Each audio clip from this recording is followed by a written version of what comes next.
Top FM. More music variety. Top.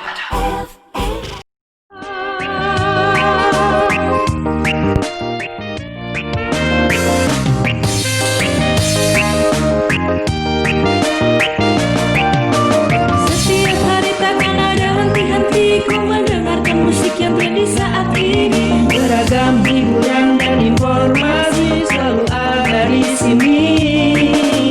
Radio Top FM Bumi Ayu takkan pernah layu meski jarak dan waktu selalu menggema menggapai nirwana untuk menghibur kita semua bernyanyi. Radioku Top FM Bumi Ayu.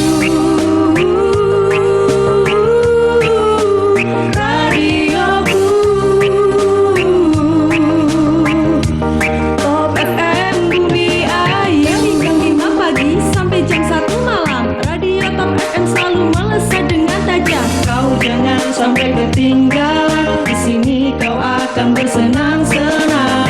Mari kita mendengarkan bersama alunan musik radio Top FM kita. Penuh imaji dan program terkini menjadi suatu kebanggaan kita semua. Assalamualaikum warahmatullahi wabarakatuh. 95.1 inspirasi kita semua. Halo, apa kabar temani dimanapun Anda berada saat ini. Ya, senang sekali rasanya untuk sore hari ini jumpa lagi dengan Bayu Ahmad di Special Podcast Radio Talkshow. Dan seperti biasa temannya, di setiap hari Rabu sore kita akan mulai pukul 15 sore ini kita akan berjumpa bersama Bayu Ahmad di Special Podcast Radio. Dan masih seperti biasa untuk sore hari ini masih bersama teman-teman dari BKKBN Kabupaten Brebes, yang mana untuk sore hari ini ya kita nanti akan membahas sekitar 3 resiko yang dihadapi remaja atau triad KR, yang tentu ini nanti bisa lebih seru karena untuk temannya khususnya untuk para remaja, yang mana untuk remaja ini di usia-usia remaja ini biasanya banyak yang galau gitu ya, dan ini tentu masalah-masalah seperti ini perlu dituntaskan. Dan ini untuk sore hari ini seperti biasa narasumber kita dari teman-teman BKKBN Kabupaten Brebes, ada Mbak Agnes Nova Astrida Purba SKM penyuluh keluarga berencana Kecamatan Salem, dan juga Mbak Astri Firmandani SKM penyuluh keluarga berencana Kecamatan Bandar Kaung. Dan untuk temannya juga jangan lupa untuk sore hari ini yang ada di rumah juga bisa bergabung bersama kami di live streaming dan juga video streaming yang kami siarkan melalui channel YouTube Top FM dan juga jejaring sosial Facebook Top FM. Dan jadi jangan lupa untuk temannya, kita juga selalu ingatkan bahwa untuk saat ini masih di suasana pandemi COVID-19 untuk temannya. Jadi kita harus selalu juga untuk patuh terhadap protokol kesehatan, yang mana kita harus tetap menggunakan masker, jaga jarak, dan juga selalu mencuci tangan pakai sabun pada air yang mengalir. Dan tentunya untuk temannya jangan lupa untuk selalu menjaga kesehatan temannya, meningkatkan imun dan juga kekebalan tubuh temannya agar semuanya terhindar dari COVID-19. Dan tentunya ya ini menjadi salah satu tugas bersama untuk memutuskan mata rantai penyebaran COVID-19 untuk saat ini khususnya di Kabupaten Brebes. Ya, baik temannya, untuk sore hari ini langsung saja kita sapa narasumber kita untuk sore hari ini, ada Mbak Agnes Nova Astrida Purba SKM. Selamat sore Bu. Ya, selamat sore. Bu apa Mbak ya? Mbak kali. Mbak. Ya Mbak, beliau adalah penyuluh keluarga berencana Kecamatan Salem untuk sore hari ini. Salem, asli Salem? Enggak, aslinya dari Medan. Medan. Wah, luar biasa. Horas, Mbak. Horas. Ya, tentunya untuk sore hari ini banyak mendengar nanti mudah-mudahan dari Medan. Ya, semoga. Ya, kenapa bisa jatuh sampai ke bumi ke Brebes ya? Iya, soalnya kemarin kan ngambil formasinya Jawa Tengah. Kebetulan kemarin kuliahnya juga di Undip. Jadi ya mikirnya awalnya ya mungkin penempatannya sekitar Jawa Tengah gitu, sekitaran Semarang. Itunya ditempatin di Brebes, terus dari Brebes ditempatin di Salem. Salem, oh malahan lebih adem di Salem. Iya, adem banget Mas. Oh, berarti di Jawa ini udah nggak asing lagi karena dari kuliah dia di Jawa Tengah ya? Iya, betul. Oke, dan kemudian juga ada Mbak Astri Firmandani SKM penyuluh keluarga berencana Kecamatan Bandar Kaung. Assalamualaikum Mbak. Waalaikumsalam. Sehat Mbak? Alhamdulillah sehat. Yang kedua ya? Iya, yang kedua. Yang kedua kali ketemu. Kalau Mbak Astri Tegal ya? Asli Tegal ya. Tegal. Jadi Ngapak. ngapak ya, semi ngapak ya. Iya, nggak apa. Oke deh, untuk sore hari ini tema kita adalah 3 resiko yang dihadapi remaja atau triad. Ya sebenarnya apa sih Mbak? Ini Mbak Nov Agnes dulu atau Mbak Astri silakan. Apa sih sebenarnya triad KKR itu, Mbak? Silakan. Ya, triad KRR. Namanya juga udah triad ya, Mas. 3. Jadi triad KRR itu adalah 3 risiko yang kemungkinan akan dihadapi oleh remaja. Yang pertama itu ada seksualitas, ada HIV AIDS, dan ada nafsa. Kalau seksualitas itu adalah segala sesuatu yang menyangkut sikap dan perilaku seksual maupun orientasi seksual dari remaja tersebut. Kemudian HIV, seperti yang kita ketahui, HIV itu kepanjangan dari Human Immunodeficiency Virus. Nah, virus ini kan bisa menurunkan sistem kekebalan tubuh. Kemudian untuk penyakitnya namanya AIDS. Itu adalah sekumpulan gejala yang timbul akibat melemahnya sistem kekebalan tubuh akibat tadi terinfeksi virus HIV tersebut. Kemudian yang ketiga adalah nafsa. Yang ketiga adalah nafsa. Nafsa itu seperti yang kita ketahui, nafsa singkatan dari narkotika, alkohol, psikotropika, dan zat adiktif lainnya. Sedangkan untuk pengertiannya itu adalah zat-zat kimiawi yang dimasukkan ke dalam tubuh manusia baik secara oral, dari mulut, dihirup, ataupun disuntik. Ya, kemudian berarti ini memang menjadi satu masalah yang dihadapi remaja ya Mbak Agnes ya? Iya, betul. Ya, dan biasanya memang untuk di masa-masa pandemi ini biasanya yang paling rentan, paling risiko apa Mbak? Yang paling beresiko mungkin yang ini kali ya, Mas, yang yang nafsa, karena kan setelah sekarang ada social distancing, kemudian disarankan untuk di rumah. Jadi kemungkinan remaja-remaja mencari sesuatu yang bisa untuk menenangkan diri, mencari kesenangan gitu. Mungkin dari yang pertama itu dari itunya tadi, nafsanya tadi gitu. Ya, dan ini yang paling biasanya terjadi di kalangan remaja ya. Iya, betul. Dan mungkin ini juga nantinya peran orang tua sangat dibutuhkan di situ ya. Iya, betul sekali. Ya, seperti apa Mbak peran orang tua di masa-masa seperti ini untuk menangani yang karena pergerakan nafsa ini juga susah sekali di apalagi di daerah-daerah Kabupaten Brebes yang notabene adalah perbatasan di antara Banyumas dan juga Jawa Barat. Ini tentu menjadi salah satu titik yang sangat resiko untuk menangani nafsa ini. Mungkin dengan menjaga hubungan agar tetap dekat dengan remaja, dengan menjaga untuk menjadi teman curhat, karena kan kebanyakan remaja itu akan lebih nyaman untuk curhat dengan sesama remajanya sebenarnya. Nah, kalau remajanya adalah remaja yang memang baik-baik, bukan pengguna nafsa tadi itu, ya mungkin akan dibawa ke dalam ke pergaulan yang baik juga gitu. Tapi untuk peran orang tua sebaiknya emang kita seharusnya menjadi teman yang baik, teman pendengar yang baik, menjadi sahabat untuk remaja-remaja sekarang gitu. Ya, kemudian juga selain nafsa, apa lagi Mbak? Ini narkotika Mbak Astri, ini juga menjadi salah satu hal yang saat ini menjadi satu kewaspadaan. Benar nggak Mbak? Benar. Sebenarnya nafsa itu kan tadi singkatan dari narkotika, alkohol, psikotropika, dan zat adiktif lainnya. Lah, pengertian narkotika sendiri itu kan adalah zat atau obat yang berasal dari tanaman atau bukan tanaman, baik itu sintetis maupun non sintetis ya tadi, yang dapat menyebabkan penurunan dan perubahan kesadaran, hilangnya rasa nyeri, dan menyebabkan ketergantungan. Memang pada saat ini kan kita tahu remaja itu kan masa peralihan ya Mas. Betul. Ya, dari anak-anak menuju ke dewasa. Biasanya remaja itu mempunyai karakteristik seperti ingin mencoba-coba. Nah, itu. Coba-cobanya itu. Ingin coba-coba, terus biasanya rasa ingin tahunya tinggi. Nah, biasanya kan dari mencoba-coba itu, nah itu timbul rasa penasaran dengan narkotika seperti itu. Dan narkotika, psikotropika, kemudian juga zat adiktif ini masih satu level ya? Masih satu jenis. Satu jenis nafsa obat. Yang tentunya masih dilarang gitu ya? Iya, dilarang. Nah, ini dengan biasanya remaja ini biasanya kan usia antara berapa Mbak Astri atau Mbak Agnes? Kalau berdasarkan sebenarnya ada berbagai macam ini pengertian remaja. Kalau berdasarkan BKKBN itu usia 10 sampai 24 tahun Itu remaja? atau yang belum menikah. Itu remaja. Itu Oh, remaja. saya remaja berarti ya. Masih Anaknya maksudnya. anaknya, iya. Anaknya remaja. Anaknya remaja.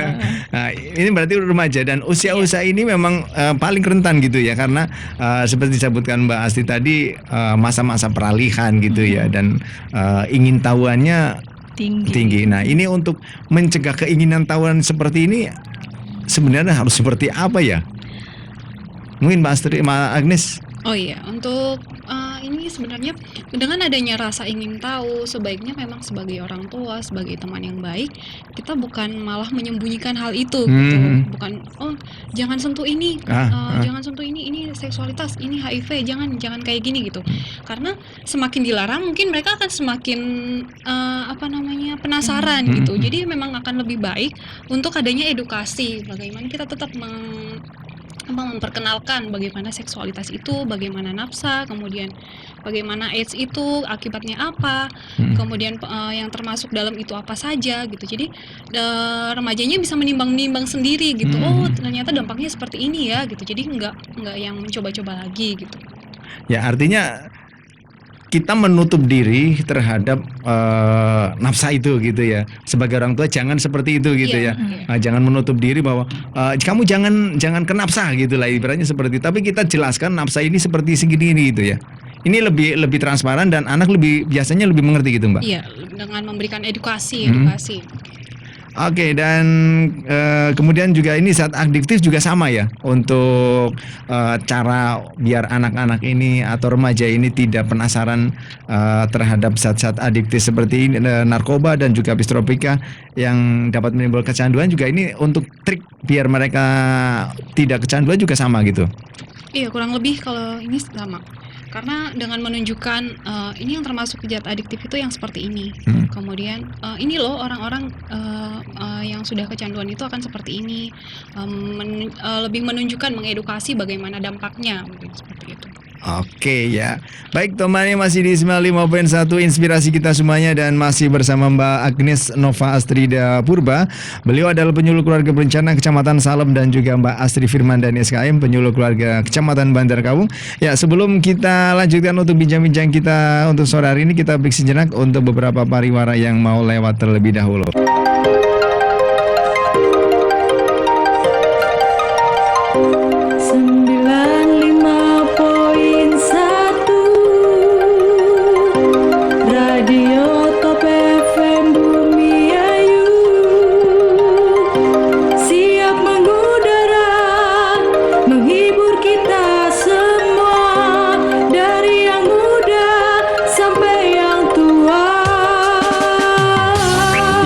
Temannya masih di 95.1 Inspirasi Kita Semua dan masih bersama Bayu Ahmad di spesial podcast Radio Talk Show untuk sore hari ini.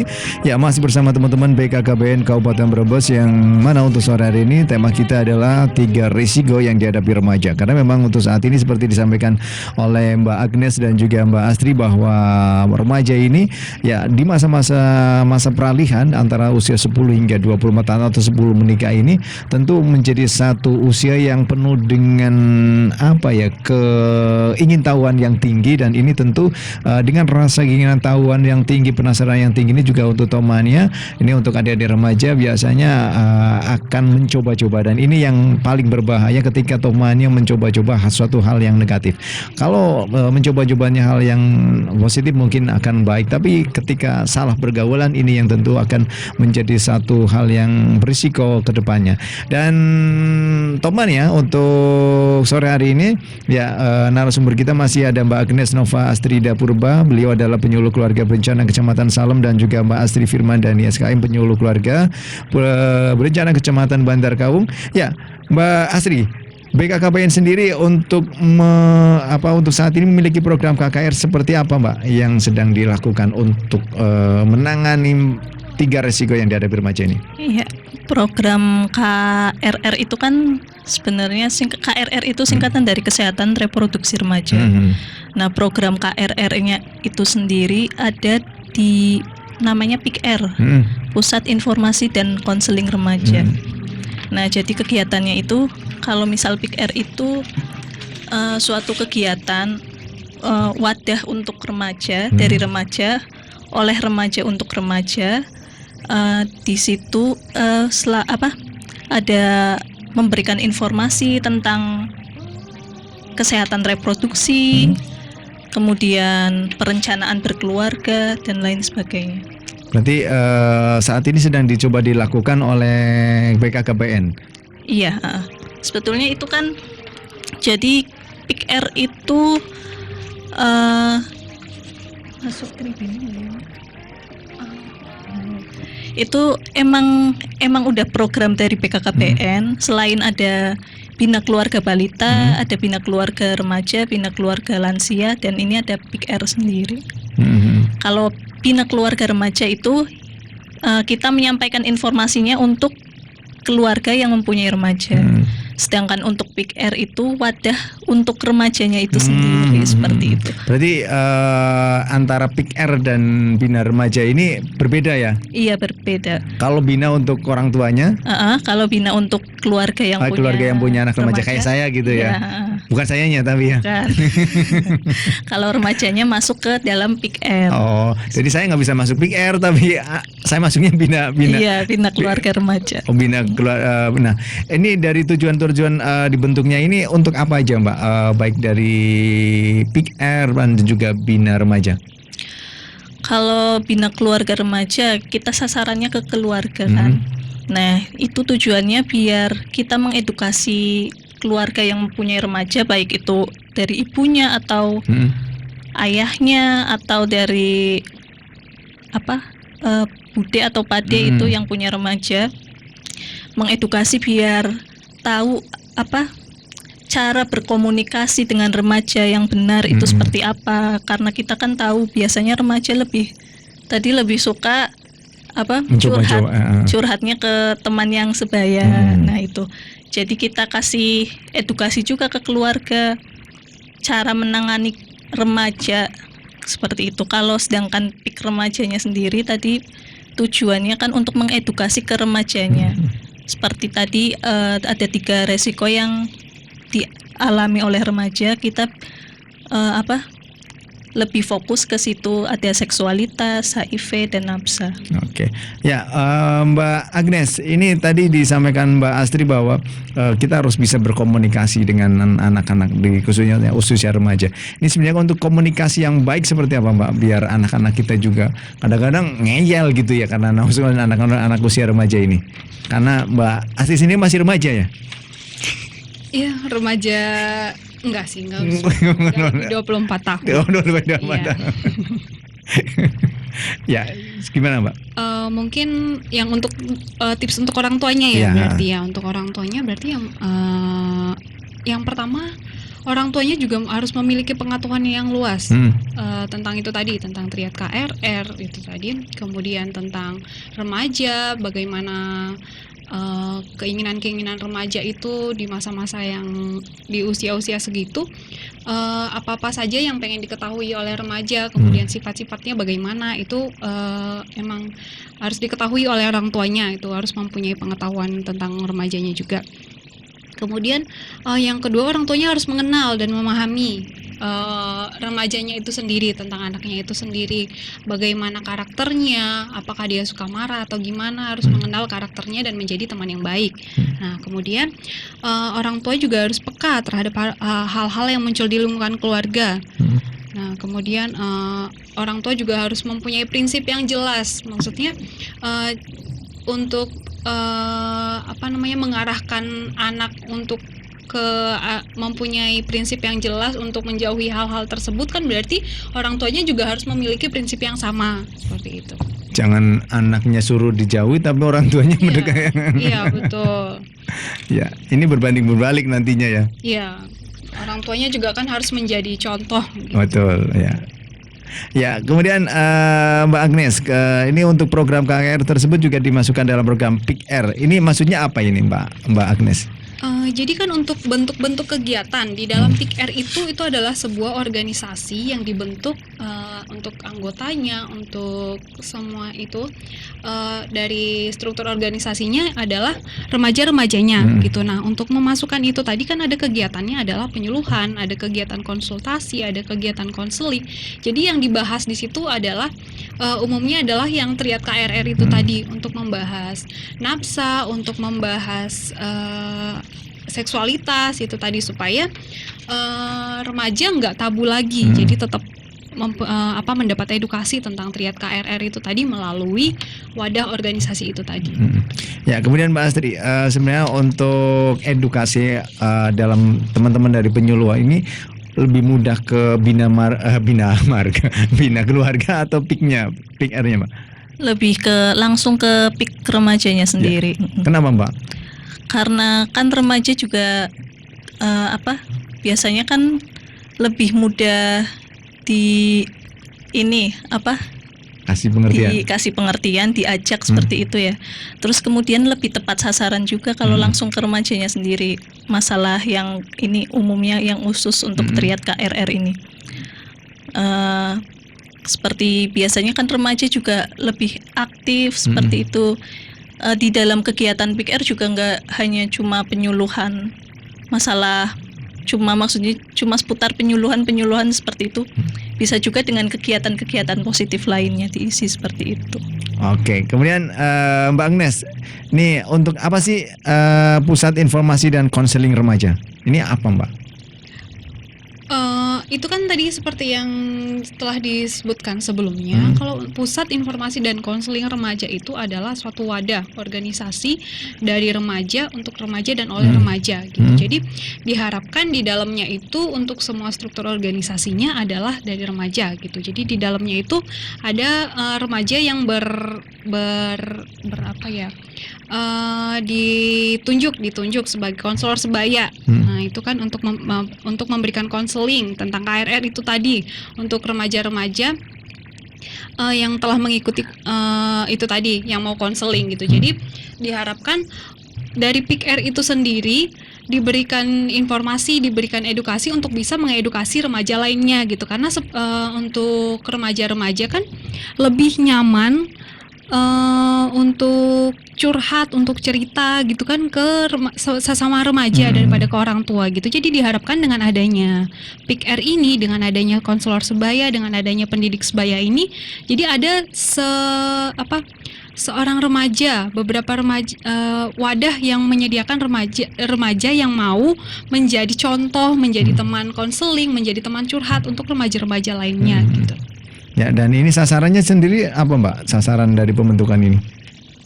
Kalau untuk sasarannya itu tentu saja remaja-remajanya pertama. Nah, kemudian ada pembinanya. Pembinanya biasanya kalau PIKR-nya dibentuk sekolah, di sekolah pembinanya adalah kepala sekolahnya. Gitu. Kemudian pembinanya bisa dari lembaga dari LSM, kemudian dari pimpinan media massa, pimpinan kelompok sebaya gitu. Ya, dan itu berarti tidak harus dari sekolah ya? Enggak, jadi bisa misalkan satu kecamatan itu bisa dari Lingkungan masyarakat. Iya, lingkungan masyarakat, dari organisasi-organisasi di pemuda-pemuda di masyarakat juga bisa dibentuk. Ya, Mbak Astri mungkin nambahin? Iya, itu tadi kan jadi PIKR itu tadi ada PIKR sekolah sama PIKR masyarakat. Kalau yang masyarakat biasanya di desa juga bisa dibentuk. Kalau misal Karang Tarunanya itu aktif, biasanya ada pembentukan PIKR-nya seperti itu. Dan di sekolah juga nanti tetap bisa ikut juga gitu ya? Di sekolah iya tetap bisa ikut. Dan kalau di masyarakat sendiri, kalau kayak Karang Taruna ini biasanya untuk remaja yang tidak sekolah atau semua kalangan atau seperti apa? Biasanya kebetulan ada di Kampung KB Bantar Kawung, itu di Desa Bantarwaru ada PIKR, terbentuk PIKR di lingkungan masyarakat. Itu kebanyakan juga remaja-remajanya sekolah. Oh, sekolah juga. Iya, cuma di desanya mereka aktif juga, ingin membentuk sendiri seperti itu. Jadi dibentuklah PIKR di lingkungan masyarakat. Itu dorongan dari inisiatif sendiri atau memang ada dorongan dari pemerintah atau mungkin dari teman-teman penyuluh keluarga khususnya Mbak Astria dan juga Mas Iman sendiri atau gimana? Pasti ada peran dari penyuluh KB juga iya. Kemudian dari remajanya sendiri, mereka juga pengen aktif seperti itu, pengen ada kegiatan yang positif dan ada dukungan juga dari kepala desa di sana seperti itu. Dan ini kalau misalkan di tempat saya, nah ini kan menarik ini.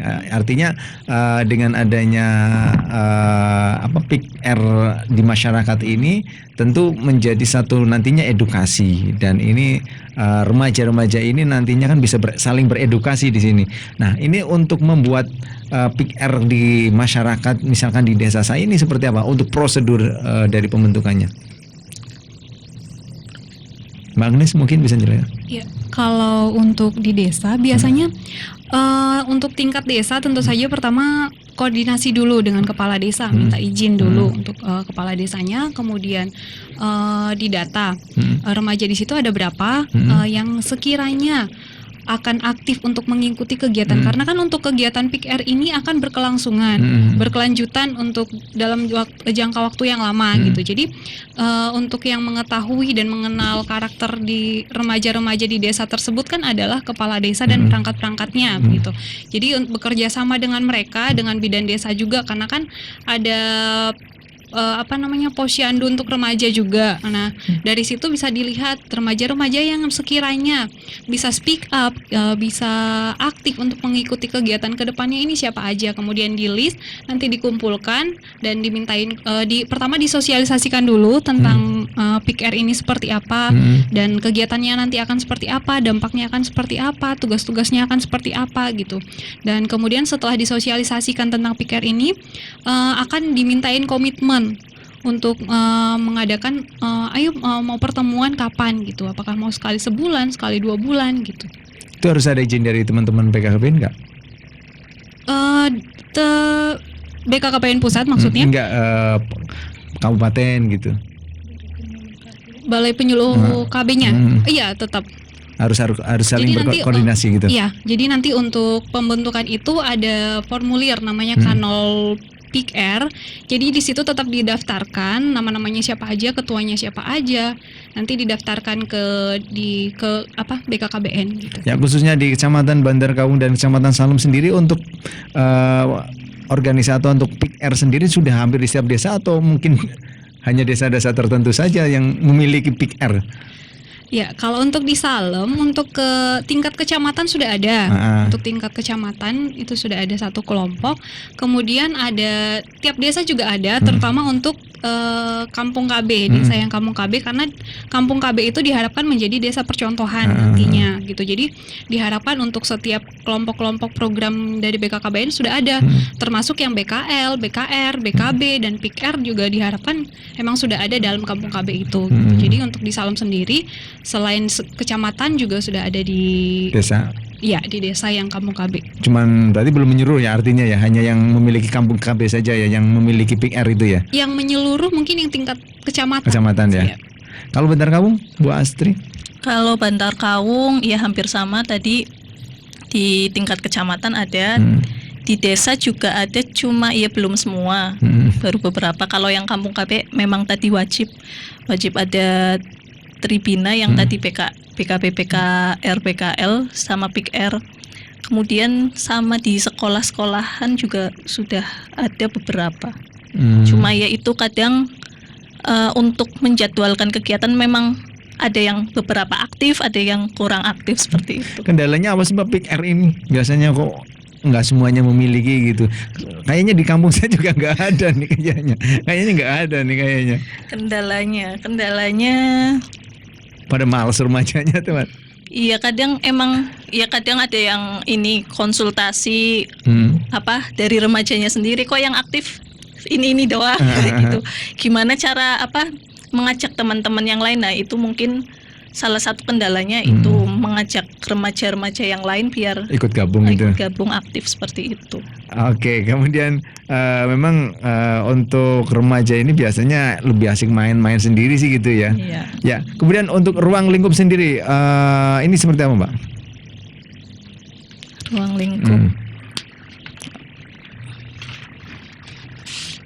Tadi ya ruang lingkup dari PIK remaja meliputi aspek kegiatan tadi pemberian informasi terkait dengan kesehatan reproduksi remaja. Kemudian kita biasanya juga mengedukasi tentang pendewasaan usia perkawinan. Kemudian keterampilan hidup atau life skill, pelayanan konseling, rujukan pengembangan jaringan dan dukungan dan kegiatan pendukung lainnya. Nah, tadi kegiatan pendukung lainnya nggak hanya seputar tentang penyuluhan, konseling. Nah, itu mungkin dari remajanya sendiri punya usulan kegiatan lain. Bisa mengadakan outbound seperti itu, kegiatan memperingati hari nasional. Nah, itu bisa juga. Ini bisa dimasukkan ke PIK R ini. Iya, dalam ruang lingkup PIK R. Oke deh. Kemudian ini untuk pendewasaan usia perkawinan ini seperti apa Mbak Astri? Maksudnya apa? Nah, pendewasaan usia perkawinan kita kan tahu kebanyakan masih ada beberapa kasus tentang pernikahan dini. Kalau sekarang sih undang-undang udah menetapkan minimal 19 tahun. Nah, ini kan biar kita juga mengedukasi kepada remaja untuk tidak menikah dini. Karena tadi ada resiko-resiko juga ternyata yang bisa dialami oleh remaja jika melakukan pernikahan dini. Seperti dari stunting. Nah, itu sebenarnya stunting sasaran katanya Kepala BKKBN itu sasaran yang tepat itu kepada remajanya itu sendiri.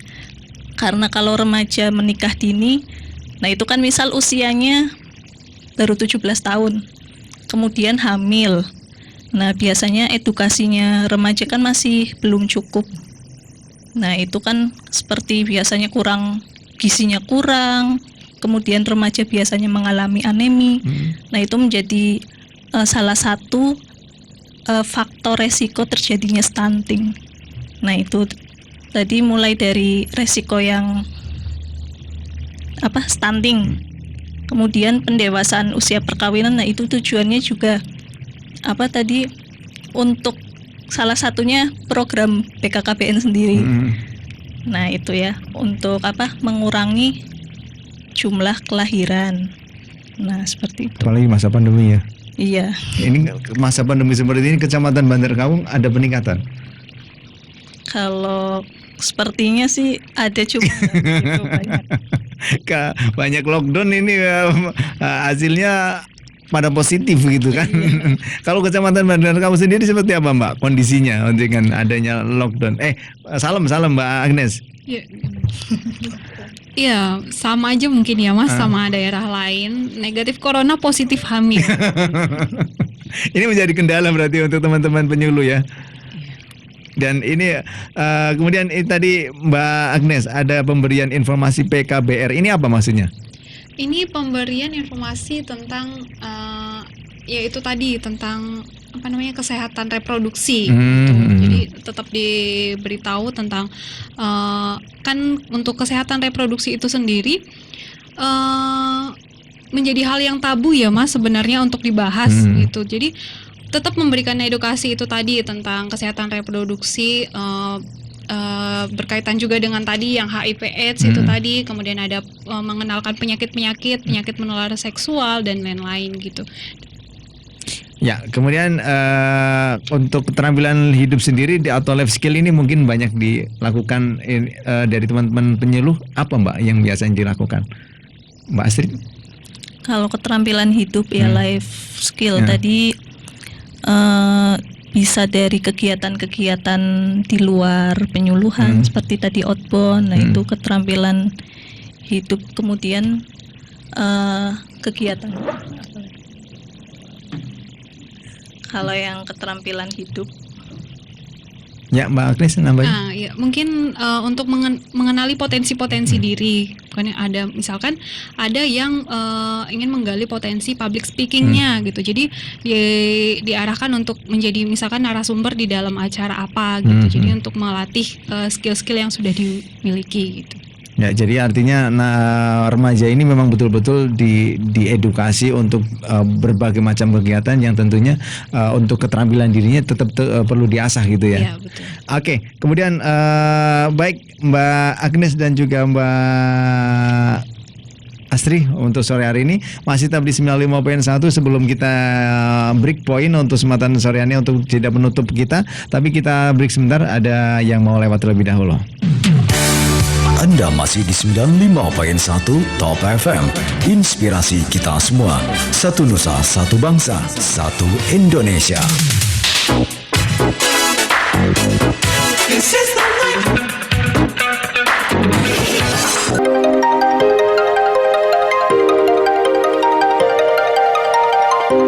95.1 Radio Top FM Bumi Ayu,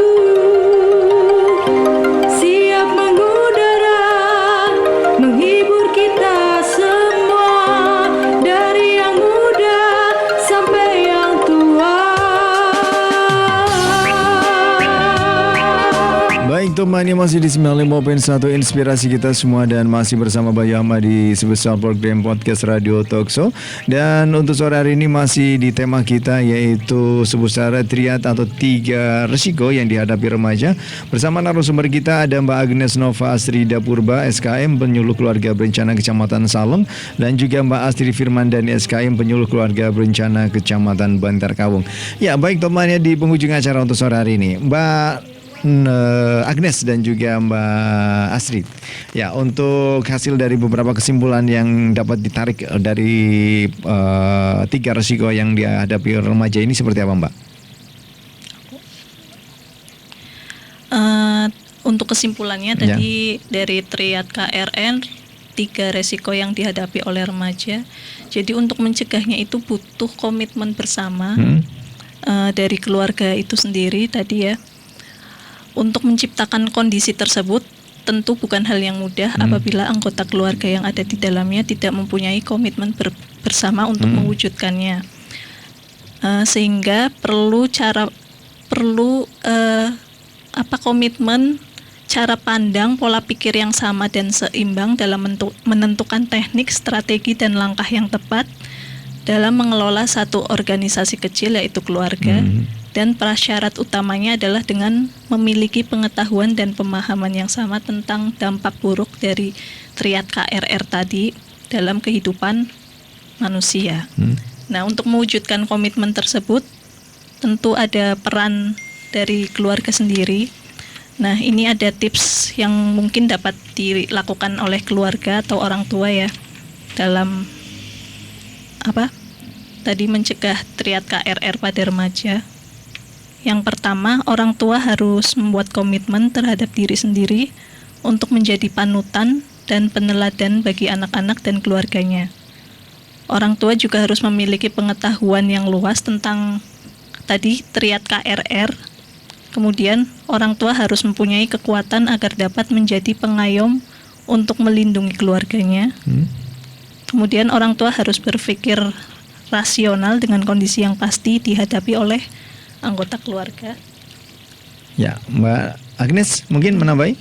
Iya, kemudian selain itu juga orang tua diharapkan harus peka terhadap hal-hal yang muncul di lingkungan keluarga dan mempunyai keterampilan untuk segera menstabilkan kembali kondisi keluarganya. Kemudian orang tua juga diharapkan harus mempunyai prinsip dan tujuan yang jelas dalam membawa rumah tangga dan keluarganya. Kemudian sebaiknya orang tua juga mampu membekali berbagai pengetahuan dan pemahaman kepada anak-anaknya ketika melalui masa transisinya tersebut. Ya, dan ini tentu di sini di 3 resiko yang dihadapi remaja ini memang peran orang tua ini sangat-sangat vital ya. Ya, sangat vital dan tentu ini menjadi tugas bersama.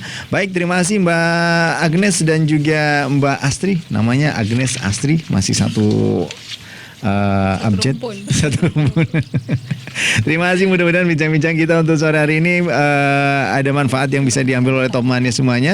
Tentunya dengan 3 resiko yang dihadapi oleh remaja sudah disampaikan oleh Mbak Agnes dan juga Mbak Astrid bahwa peran orang tua ini sangat diharapkan, dan poinnya adalah bahwa orang tua ketika punya anak remaja harus punya satu komunikasi, selalu komunikasikan dengan anak-anak kita agar mereka tidak pernah adanya seperti sampaikan Mbak Agnes bahwa mencoba-coba. Satu, karena dengan mencoba-coba ini tentu ini akan menjadi satu resiko yang sangat luar biasa, tapi kita harus sebagai orang tua harus mampu untuk bisa mendekati anak kita, kemudian menjelaskan bahwa ini loh bahwa jangan melarangnya, tapi memberikan satu penjelasan yang konkret bahwa dampak dari apa yang terjadi dengan yang namanya nafsa ini nanti akan sangat berbahaya, dan ini tentu menjadi satu komunikasi yang harus dilakukan oleh orang tua kita sebagai orang tua kepada anak-anak kita, apalagi yang saat ini memiliki anak remaja seperti saya. Ini anak-anak di rumah sedang beranjak remaja, tentu menjadi satu tugas yang sangat besar dan juga tugas yang sangat berat dalam artian untuk agar mereka tidak terbawa lingkungan anak-anak dan juga pergaulan. Ini tentu menjadi satu hal yang poin yang perlu dilakukan oleh para orang tua kita. Ya, sekali lagi Mbak Agnes, terima kasih untuk kedatangannya jauh-jauh dari dari Medan. Ya. Dan juga Mbak Astrid dari Tegal juga terima kasih. Iya, sama-sama. Oke deh, selamat. Mudah-mudahan sampai kembali sampai tujuan. Dan akhirnya temannya Bayu Ahmad yang bertugas untuk sore hari ini di podcast Radio Talkshow, dan juga seluruh kerabat kerja yang bertugas, ada rekan Dispa DJ selaku penanggung jawab dalam program ini juga mengucapkan banyak terima kasih dan wassalamualaikum warahmatullahi wabarakatuh. Anda masih di 95.1 Top FM, inspirasi kita semua.